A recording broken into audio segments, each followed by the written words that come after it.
ఒప్పుకుంటే మీ అమ్మ ఒప్పుకుంటే పెళ్ళి. మా అత్తగారిని ఒప్పిస్తాను.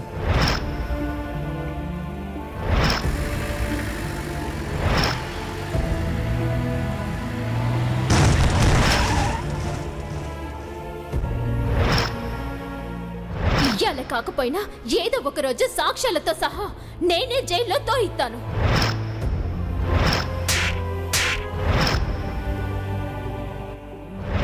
తేదీనా నందికకు నాకు నిశ్చితార్థం. నందికనే నేను పెళ్లి చేసుకోబోతున్నాను. I love you Virat Babu.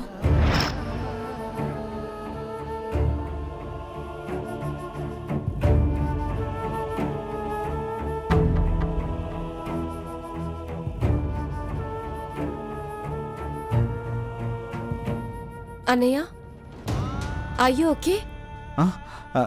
Yeah, I'm okay. Please అన్నయ్య, ఇలా డల్గా ఉండకు.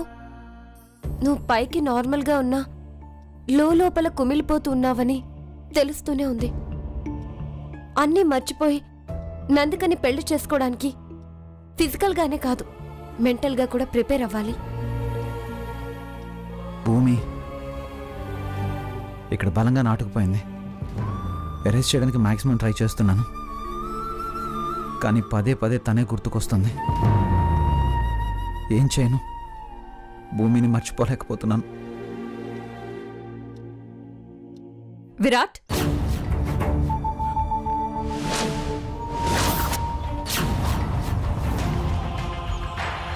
భూమిని మర్చిపోయి నందికతో ఎంగేజ్మెంట్ చేసుకుని హ్యాపీగా ఉంటావనుకుంటే ఏంటిది విరాట్?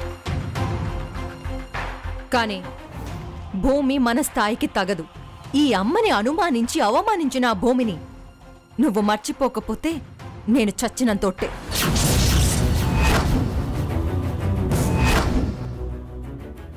అవును విరాట్, నువ్వు భూమిని ప్రేమించావన్న విషయం ముక్తాదేవి గారికి తెలీదు.